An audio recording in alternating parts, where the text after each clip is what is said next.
1962 میں پاکستان کا تیسرا دستور martial law administrator general Ayub Khan نے دیا، جو 1969 تک نافذ العمل رہا، جبکہ پاکستان کا چوتھا دستور 1973 میں نافذ العمل ہوا، جو گزشتہ 51 برسوں سے پریکٹس میں ہے۔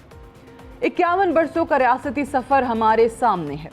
ہم پارلیمانی کے ساتھ صدارتی نظام حکومت بھی آزما چکے ہیں، لیکن کوئی نظام حکومت کامیاب نہیں ہو سکا۔ گزشتہ 16 برس سے پاکستان میں پارلیمانی جمہوری نظام کسی نہ کسی صورت چل رہا ہے، مگر عام آدمی کی زندگی مزید مشکل ہو چکی ہے۔ صرف اشرافیہ کا ایک خاص حصہ ترقی کر رہا ہے۔ غریب آدمی کے لیے 2 وقت کی روٹی بھی مشکل ہو چکی ہے، مگر آج بھی ہمارا حکمران طبقہ ہمیں سبق دیتا ہے کہ پاکستان کے لیے سب سے بہتر جمہوری نظام حکومت ہے، وہ نظام حکومت جس نے ہمیں ناکام کر دیا۔ پاکستان کے قیام کا واحد مقصد اسلامی فلاحی ریاست کا قیام تھا، مگر آج بھی ہم فلاحی ریاست کی تکمیل سے کوسوں دور ہیں۔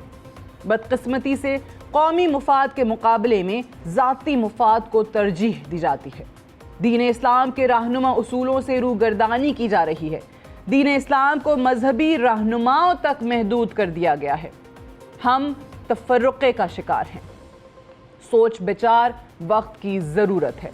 ہمیں دیکھنا ہوگا کہ قیام پاکستان سے تکمیل پاکستان کا سفر اتنا کٹھن کیوں ہے، اور نظام حکومت میں تبدیلی کیسے ممکن ہو سکے گی۔ آج اسی پر بات کرنے کے لیے ہمارے ساتھ موجود ہیں معروف روحانی اسکالر سید سرفراز احمد شاہ صاحب۔ تو جیسے کہ آپ نے انٹرو میں سنا، ہم نے تعارف کروایا کہ آج ہمارے مہمان سید سرفراز احمد شاہ صاحب ہمارے ساتھ موجود ہیں۔ شاہ صاحب السلام علیکم۔ سب سے پہلے تو بہت بہت شکریہ، آپ نے پروگرام کے لیے ہمیں وقت دیا۔ تھیم ہم نے آپ کو بتائی کہ قیام پاکستان سے جو تکمیل پاکستان کا سفر ہے وہ ہم کیوں درمیان میں ادھورا چھوڑ چکے ہیں۔ جو قیام پاکستان کے وقت اغراض و مقاصد تھے جن کو سامنے رکھا گیا، جس کے لیے تاریخ کی سب سے بڑی ہجرت ہوئی، 1.5 کروڑ افراد جو ہیں وہ اپنے گھروں سے بے دخل ہوئے، 20 لاکھ سے زیادہ لوگوں نے اپنی جانوں کی قربانی دی، کیا وجہ ہے کہ وہ مقاصد ہم بھول گئے کہیں راستے میں؟ بسم اللہ الرحمن الرحیم۔ ایک تو ہم قیام پاکستان سے آج تک کی بات کر پائیں گے، تکمیل پاکستان ابھی ہونا باقی ہے۔ بالکل۔ اس وقت تک کوئی کام آدمی کر نہیں پاتا جب تک کہ 2 چیزیں موجود نہ ہوں۔ ایک تو آبجیکٹیوز اس کے ذہن میں کلیئر نہ ہوں، اور دوسرا ول موجود نہ ہو۔ ہو یہ گیا ہے کہ جناب حضرت قائد اعظم رحمۃ اللہ علیہ صاحب بڑی جلدی رخصت ہو گئے دنیا سے۔ ان کے قریبی ساتھی خان لیاقت علی خان بھی زیادہ دیر زندہ نہیں رہے۔ ہم نے اس کے بعد تاریخ کو خاصا ڈس آنیسٹی کے ساتھ توڑ دیا۔ ہم ہسٹری کے ساتھ آنیسٹ نہیں رہے، اور جو clear cut aims and objectives تھے پاکستان میں وجود میں آنے میں، وہ بھی ڈسٹارٹ ہوتے رہے۔ ہر آدمی نے اپنی مرضی کا مطلب نکالا، اس کو کر دیا۔ ہاں یہ ضرور ہے کہ پولیٹیکل مائلیج گین کرنے کے لیے کبھی کبھار یہ ضرور کہا جاتا رہا کہ پاکستان قائم ہوا تھا کہ یہاں اسلامی نظام نافذ ہوگا، لیکن میرا اپنا خیال، بات تو بڑی تلخ ہے، شاید اچھی نہ لگے لوگوں کو، لیکن حقیقت یہی ہے کہ سنسیریٹی ٹو پرپز بہت زیادہ موجود نہیں تھی۔ اس وجہ سے ہم اس ڈائریکشن میں قدم اٹھا نہیں سکے۔ 58 میں پولیٹیکل گورنمنٹ رخصت ہو گئی، 69 میں دوبارہ مارشل لا آ گیا۔ 71 کے اینڈ پر جب دوبارہ سے پولیٹیکل گورنمنٹ وجود میں آئی ہے، میرا خیال ہے کہ وہاں کچھ ایسے کنفیوژنس پیدا ہو گئے کہ جو مینیفیسٹو تھا پولیٹیکل پارٹی پاور میں آئی وہ آئی ایسے نعرے کے ساتھ تھی کہ جس میں ان کی اکنامک پالیسیز جی سوشلسٹ ہونی تھی. دین بے شک انہوں نے ڈکلیئر کیا کہ اسلام ہے ہمارا، لیکن ہو یہ گیا ہے کہ وہ ایک تو انفارچونیٹ قصہ ہوا تھا کہ ہمارا آدھا حصہ بالکل ہم سے جدا ہو گیا تھا، قوم صدمے کی حالت میں تھی. تو میرا خیال ہے اس وقت جو ہمارے لیڈر تھے ان کے سامنے سب سے بڑا جو مسئلہ تھا وہ تھا کہ قوم کا مورل دوبارہ ایک بار بلند کر لیا جائے، جو بہت بڑا ٹاسک تھا. گورنمنٹ کا وقت اس میں گیا اور اس کے بعد پھر کنفیوژنس مختلف پیدا ہو گئے. تو وہ پولیٹیکل گورنمنٹ بھی اس ڈائریکشن موو نہیں کر پائی، لیکن ایک اچھا کام ہوا وہ تھا کہ قادیانیوں کو بالکل غیر مسلم ڈکلیئر نان مسلم ڈکلیئر ہو گئے اس وقت کے لیڈر کے دور میں. 77 میں دوبارہ ماشاء اللہ آیا، پھر رادہ تیسری بار آ گیا. اس دور میں اسلام ایک امید تھی کہ اسلام نافذ ہو جائے گا، لیکن غالب وہ بھی شاید مسائل کے انبار میں کہیں کھو گئے. بندہ سنسیئر تھا اسلام کے لیے، جی وہ چاہتے تھے کہ اسلام آ جائے، مصلحتوں کا شکار ہو گئے، پھر مصلحتیں اور مسائل دونوں کے شکار ہو گئے. ٹھیک. تو تھوڑا بہت وہ جو کاسمیٹک ٹریٹمنٹ تھا وہ ہوا. صحیح. یہ ہم الجھ رہے ہیں اور اس کی بنیادی وجوہات وہی ہیں جو میں نے شروع میں عرض کی تھی کہ کہیں بھی کسی منزل تک پہنچنے کے لیے آپ کے پاس دو چیزیں ہونی چاہیے، منزل کا تعین اور ول. اب دونوں نظر نہیں آتی. کئی پروگرامز میں ٹی وی پر میں ایٹ اے لائٹر نوٹ ایک بات کہا کرتا ہوں کہ حکومت سے گلہ مت کیجیے، حکومت سے شکایت نہ کیجیے اور اس کو بلیم نہ کیجیے، اس لیے کہ پاکستان میں جو کوئی بھی حکومت آ جائے، کوئی بھی ہو، اس کا ایک پرابلم ہوتا ہے کہ اس کا دن کا آدھا حصہ اپوزیشن کی سازشوں سے بچنے میں گزر جاتا ہے اور بقایا آدھا حصہ اپوزیشن کے خلاف سازشیں کرنے میں. تو مسائل حل کرنے کے لیے وقت نہیں رہتا. نتیجہ یہ ہے ترجیحات بھول گئے نا. وہ آپ نے جیسے کہا کہ وہ تعین تو ہو راہ کا، وہ ہی نہیں کر پائے. تو اسی پہ اگر شاہ صاحب اب ہم جب قیام پاکستان کی بات کرتے ہیں تو ایک رات کو تو ہوا نہیں تھا، اوبیسلی اس کے لیے کئی سالوں کی ایک ایفرٹ تھی. بانیان پاکستان کی کتنی قربانیاں تھیں، اور جیسے آپ نے کہا کہ ہماری بدقسمتی کہ قائد اعظم پاکستان بننے کے فوری بعد ہی دنیا سے پردہ فرما گئے. لیکن اس وقت بڑا طے تھا، قائد اعظم کے بڑے فرمودات ہمیں مل جاتے ہیں کہ یہاں کا مذہب جو ہے وہ قرآن ہے اور سنت ہے.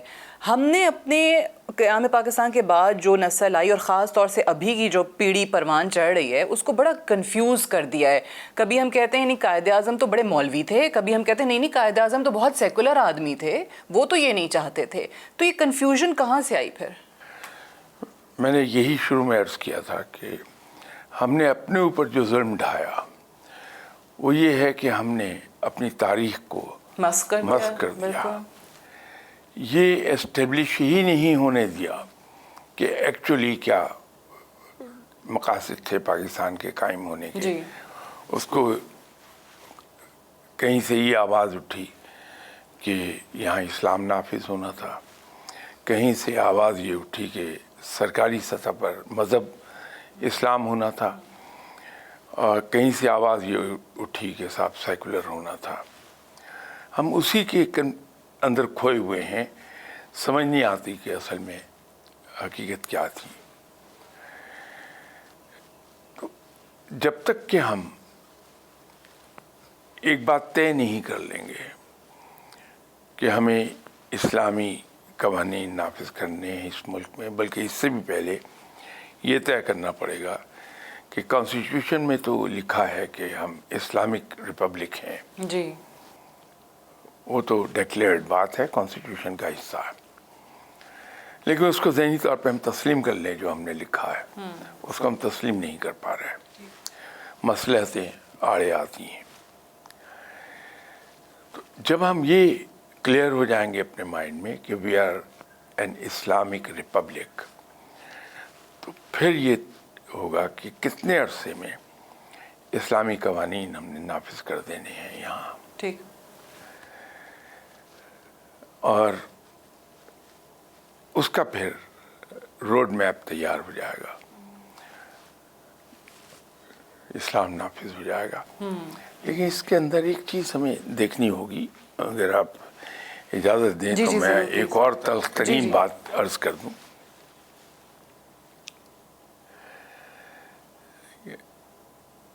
کہ ہماری ذاتی زندگیوں میں آپ دیکھیے, میں نعرہ لگاتا ہوں کہ ڈیموکریسی ہونی چاہیے, ٹھیک, لیکن مجھے آفس میں دیکھیے تو میں اختلاف رائے کو برداشت کرنے کو تیار نہیں ہوتا.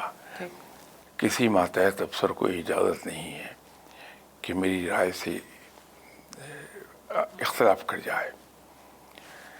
گھر میں دیکھیے, بحیثیت ہسبینڈ کے, بحیثیت باپ کے, مرضی صرف میری چلے گی. ٹھیک. سڑک پر میں جاتا ہوں تو میں کسی کو رائٹ آف وے الاؤ کرنے کو تیار ہی نہیں ہوتا. میں غلط ہوں یا صحیح ہوں, میرا رائٹ آف وے ہو یا نہ ہو, لیکن میرا رائٹ آف وے ہے, کسی اور کا نہیں ہے. جتنے بھی رویے ہیں میرے, وہ تمام کے تمام رویے انٹالرنس پر مبنی ہیں. ٹھیک. تو جب ہمارے ذاتی زندگی میں رویے ڈیموکریٹک نہیں ہوں گے تو ہم پولیٹیکل سسٹم کو کیسے ایکسیپٹ کریں گے؟ ٹرو, بالکل صحیح کہہ رہے ہیں. اسی طرح وہی چیز پہ ریفلیکٹ کرتی ہے ہمارے پولیٹیکل سسٹم میں. اسی طرح اسلام کو لے آئیے. میں 4 پیسے کے مفاد کے لیے دوسرے کی حق تلفی بھی کر لوں گا, میں جھوٹ بھی بول لوں گا, میں دغا بھی دے دوں گا, اور تو اور میں حلفیہ بیان میں بھی غلط بیانی کر دوں گا. بالکل. تو تھوڑا سا ہمیں ایجوکیٹ تو کیا جائے.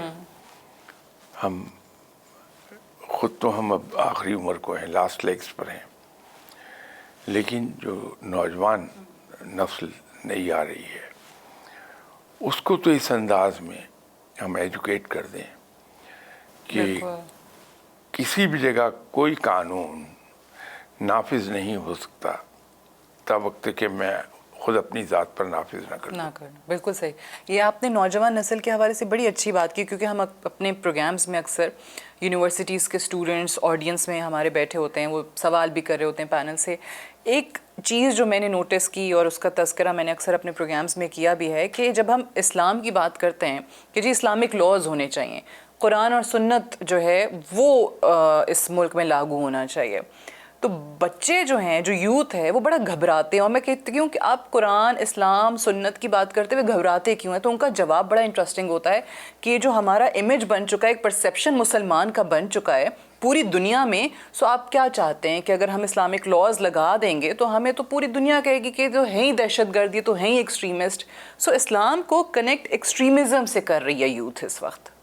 نہیں, یوتھ کو بتانا بڑا اہم ہے. جی, ایک بات یہ ہم کلیئر کر دیں, میں نے یورپ میں وہ دور بھی دیکھا ہے ارلی 60s کا. یو کے میں ایک سسٹم اس وقت بھی تھا کہ پولیس کو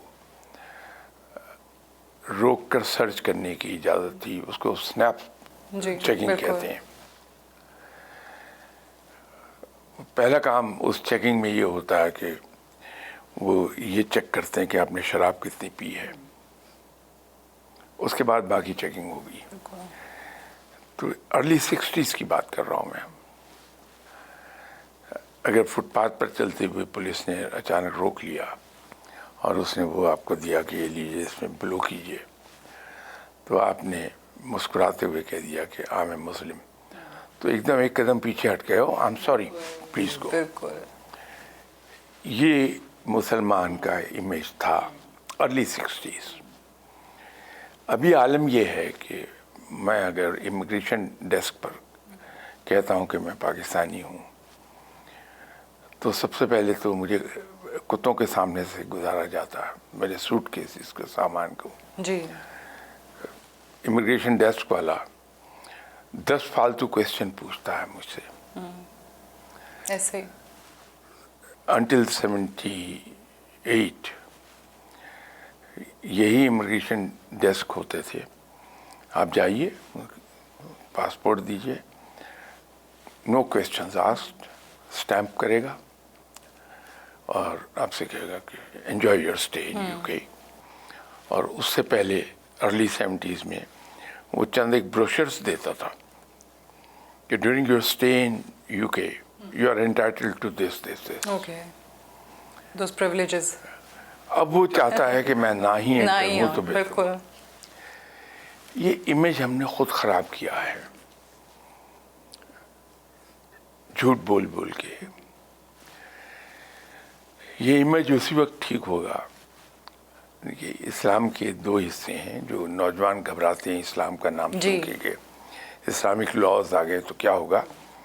ان کا ذہن اسلام کی ایک بہت چھوٹے حصے پہ جاتا ہے جو 0.5% بھی نہیں بنتا ٹوٹل کا، اور وہ ہے پینل کوڈ اسلام کا.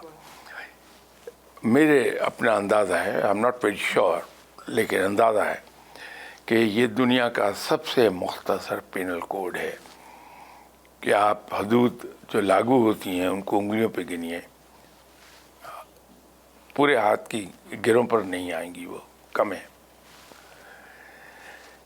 اسلام ریلائے کرتا ہے زیادہ خوف خدا پر اور کل کو اللہ کے حضور آنسریبل ہونے پر اور اخلاقی ذمہ داری پہ.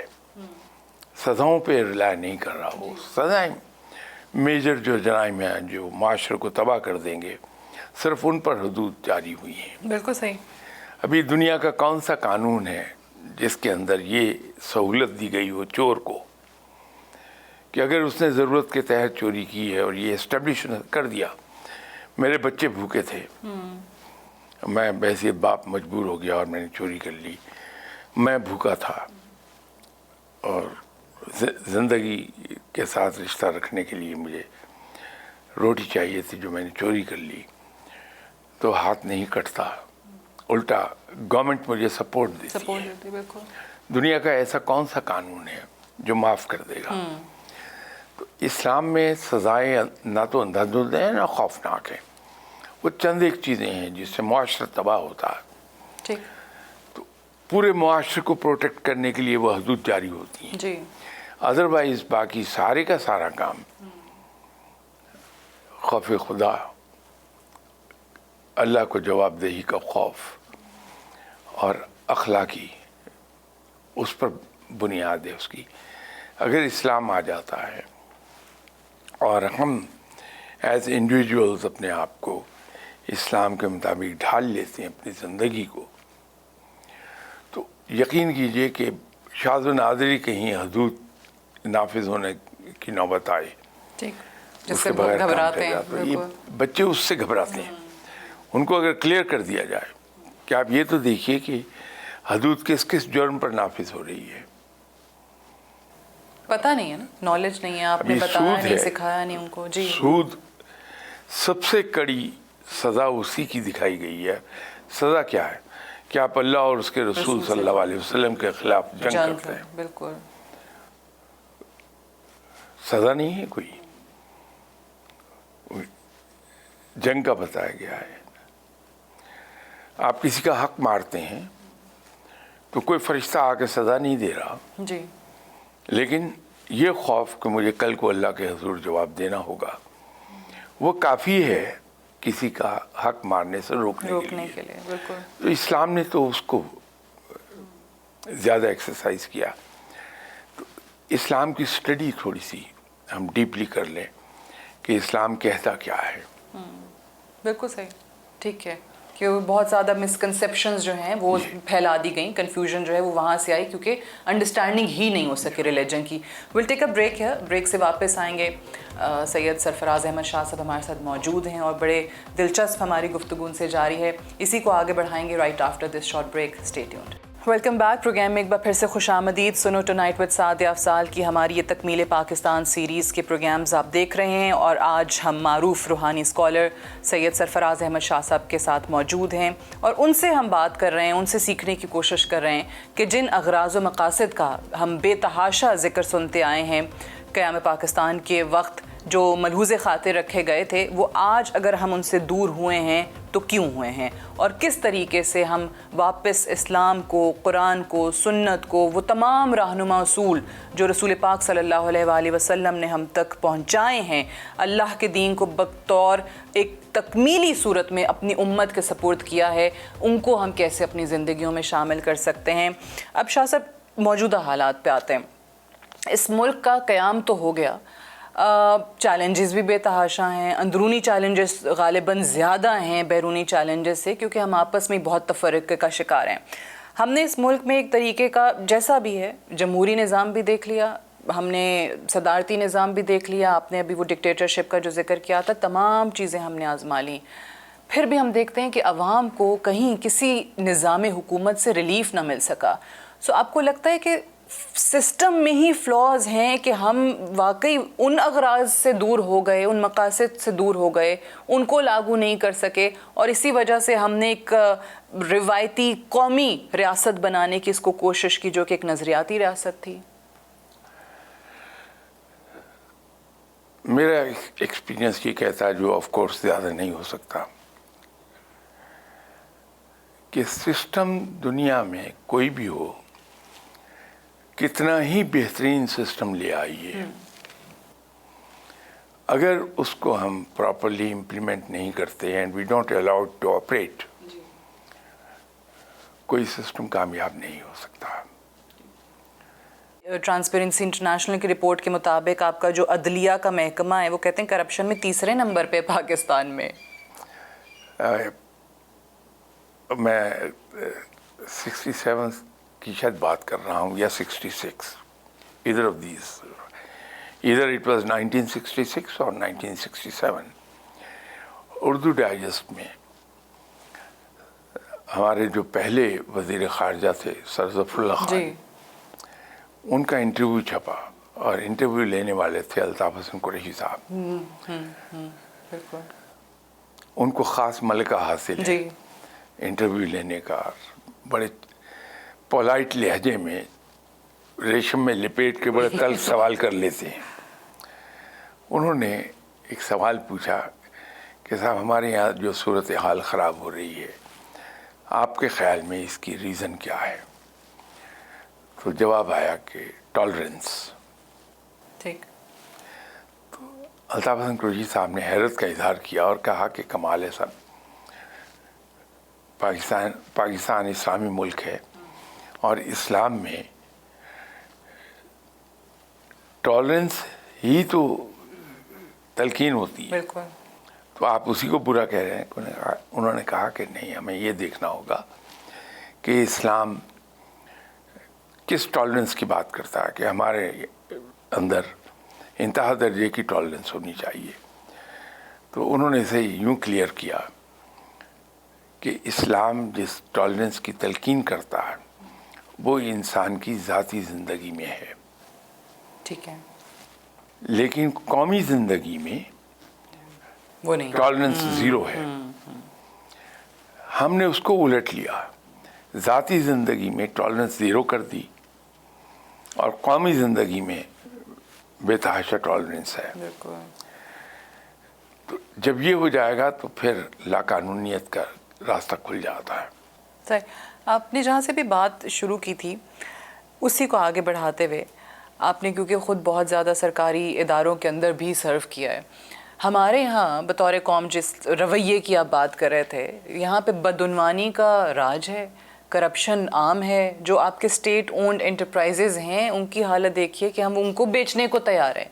آپ کا کسان ابھی ریسنٹ اگزامپل رول گیا کہ ہماری گندم خرید لیں, کوئی خریدنے والا نہیں ہے. سو جہاں پر یہ حال ہو, جہاں پر جن لوگوں کی آپ ٹریننگ کی بات کر رہے ہیں کہ اتنے سالوں کے بعد وہ جا کے منسٹر یا پرائم منسٹر بنتے ہیں, وہ 25 کروڑ عوام میں سے صرف 2% اشرافیاں ہیں, اور اگر وہ بھی ملک کا یہ حال کر رہے ہیں تو پھر قصوروار کون؟ دیکھیے, جو وجوہات ابھی تک ہم نے ڈسکس کی ہیں وہی حالات کو اس نہج تک لے آئی ہیں. جی. اب دیکھیے قومیں کیسے بنتی اور سنورتی ہیں اور کس طرح بگڑتی ہیں, یہ بھی ہے.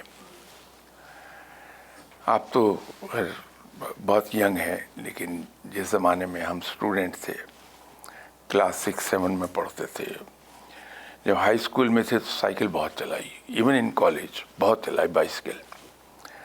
صورتحال کیا ہوتی تھی کہ اگر ہم 2 اسٹوڈنٹ بیٹھے ہیں بائسیکل پر تو آگے چوراہا آیا, وہاں میں معلوم ہے ٹریفک کنسٹیبل کھڑا ہوگا, تو اس سے 50 گز پیچھے دوسرا لڑکا اتر جاتا تھا اور ایک لڑکا بیٹھا ہوا بائسیکل چلا کے چوراہے سے 50 گز آگے چلا جاتا تھا. وہاں اگر کبھی پکڑے گئے تو وہ کنسٹیبل لاکھ اسے کہیے کہ ہم اسٹوڈنٹ ہیں, کلاس 6 میں پڑھتا ہوں, وہ زبانی ہمدردی کا اظہار کیے جائے گا لیکن چالان کر کے چٹ آپ کے ہاتھ میں دے دے گا. اور جرمانہ کتنا تھا؟ 5 روپے. لیکن اس کے ساتھ خواری اٹیچ کی ہوئی تھی کہ پورا دن آپ ڈسٹرکٹ کورٹ میں, مجسٹریٹ کی کورٹ میں رہیے, اور وہاں پورا دن لگ جاتا تھا وہ 5 روپے جمع کرانے میں, اور اپنا جو آپ کے جو بھی ڈاکومنٹ اس کے پاس ہے یا اس کو فری کرانے میں پورا دن جاتا تھا. اس کی اجازت نہیں تھی. کسی تانگے, ریڑے, بیل گاڑی, اونٹ گاڑی, اونٹ گاڑیاں چلتی تھیں شہر میں. سن سیٹ کے بعد بغیر لالٹین کے چل نہیں سکتے تھے. اچھا. لالٹین ضرور لٹک رہی ہوتی تھی, تانگے پر دونوں سائڈ پر لیمپ لگے ہوتے تھے. جہاں کہیں نظر آ گیا کوئی, پکڑا گیا اور جرمانہ ٹھیک ٹھاک ہو جائے گا. کہیں کہیں وہاں مذاکراً اس کو کہا کرتے تھے محکمہ بے رحمی حیوانات. اچھا, بے رحمی حیوانات. اب جہاں گھوڑا کوئی دبلا پتلا نظر آیا, بیل کوئی نظر آ گیا, انہوں نے پکڑا, اس کو لے جا کے بند کر دیا. قانون اتنا سخت تھا. وہاں یہ نہیں دیکھتا تھا کوئی کہ یہ بیچارہ اسٹوڈنٹ ہے, یہ بیچارہ تانگے والا ہے, ریڑے والا ہے, اس کی انکم ہی نہیں ہے, غریب آدمی ہے. جب ہم پریکٹیکل لائف میں آ گئے اور عمر کافی ہو گئی تو ایک بات سمجھ میں آئی کہ یہ ظلم نہیں تھا ہمارے ساتھ, زیادتی نہیں ہو رہی تھی, بلکہ یہ قانون جو اتنا سختی سے امپلیمنٹ ہوتا تھا بائسیکل والے پہ, ریڑے والے پہ, تانگے والے پہ, اس کے پیچھے ایک بہت بڑی حکمت تھی. یہ جو بائسیکل چلا رہا ہے اسٹوڈنٹ آج, اس نے کل کو پریکٹیکل لائف میں جا کے ہو سکتا ہے موٹر سائیکل چلائے, ہو سکتا ہے کل کو کار لے لے. آج اگر اس کے خون میں شامل ہو جائے گی قانون کی پابندی اور ٹریفک کنسٹیبل کی ریسپیکٹ, تو کل جب یہ موٹر سائیکل چلائے گا تو قانون کی پابندی کرے گا. ویل ٹیک اے بریک ہے, بریک سے واپس آئیں گے.